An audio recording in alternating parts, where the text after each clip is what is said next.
Bonjour à vous les colibris de cet univers.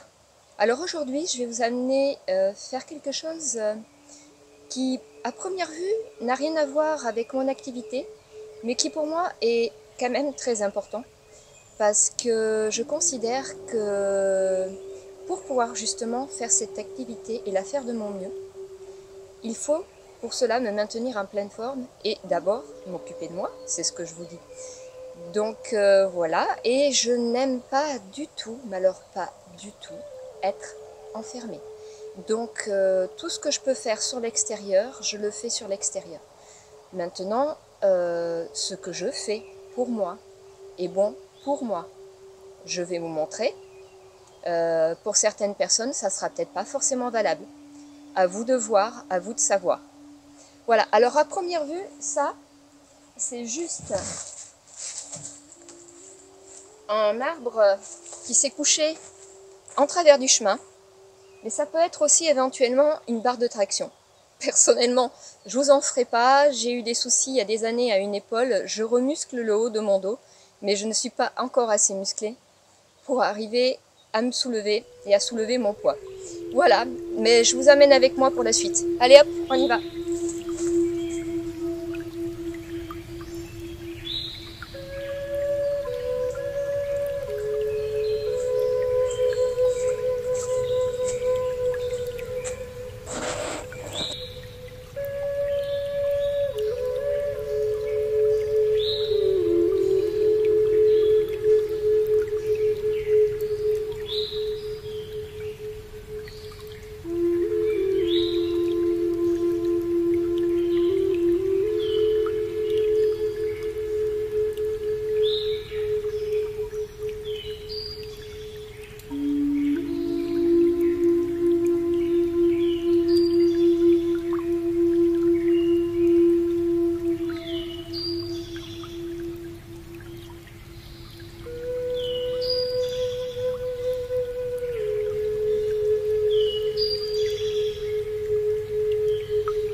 Donc voilà ce que je fais quand je vais courir en forêt. Maintenant, je ne fais pas forcément tous les exercices le même jour. Ça dépend de mes envies. J'aime beaucoup varier et puis quelquefois je les fais tous aussi. Alors à un moment, vous m'avez vu m'arrêter à un endroit où il y a 4 arbres et me mettre vraiment dans le milieu de ces 4 arbres. Il faut savoir que dans la forêt, quand vous trouvez un peu ce genre de configuration, ce sont des lieux qui pour moi sont hautement énergétiques. Donc le fait de se mettre déjà dans le milieu ressources, même si déjà dans la forêt, il il y a ce qu'il faut pour ressourcer, puisque en fait il y a la puissance de la forêt. Le fait de taper les talons sur le sol quand on court, ça réancre.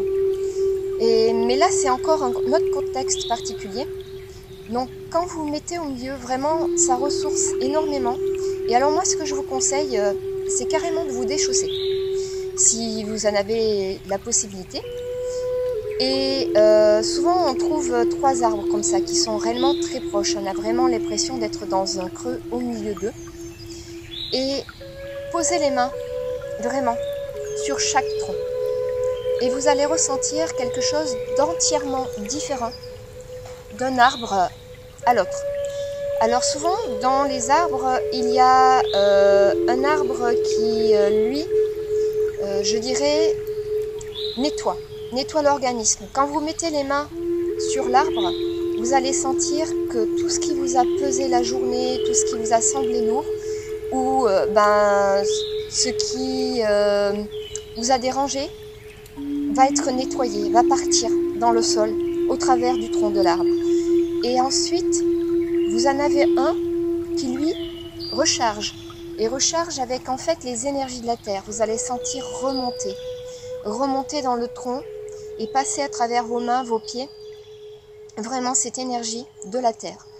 Et un autre qui, lui, va recharger, mais avec les énergies du ciel. Et c'est pareil, vous allez sentir passer au travers de votre main et descendre sur votre tête, vraiment les énergies du ciel. Voilà, c'est vraiment une expérience que je vous conseille de faire, c'est assez impressionnant déjà, et en plus c'est très agréable. Voilà, je vous dis au revoir à vous, tous les colibris de cet univers. Alors pour ceux qui ne savent pas pourquoi j'ai décidé de vous nommer les colibris de cet univers, il faut savoir qu'il y a une légende qui dit qu'un jour un colibri avait vu un incendie de forêt et faisait des allers-retours entre la rivière et l'incendie en tenant dans son bec de toutes petites gouttes d'eau qu'il allait jeter sur les flammes. Et les autres animaux de la forêt lui dirent « Mais enfin, qu'est-ce que tu fais? Tu sais bien que tu ne vas pas arriver à éteindre l'incendie avec tes gouttes d'eau. » Et le colibri dit « Peut-être, mais je fais ma part. Et je sais que vous, qui êtes là en train de m'écouter, vous faites tous votre part. » Voilà, après la légende se continue, paraît-il, et il serait dit qu'à chaque goutte d'eau que ce petit colibri a posée sur la terre, une graine a germé. Voilà, donc ça c'était pour la légende. Je vous dis donc au revoir à vous les colibris de cet univers, et à très bientôt.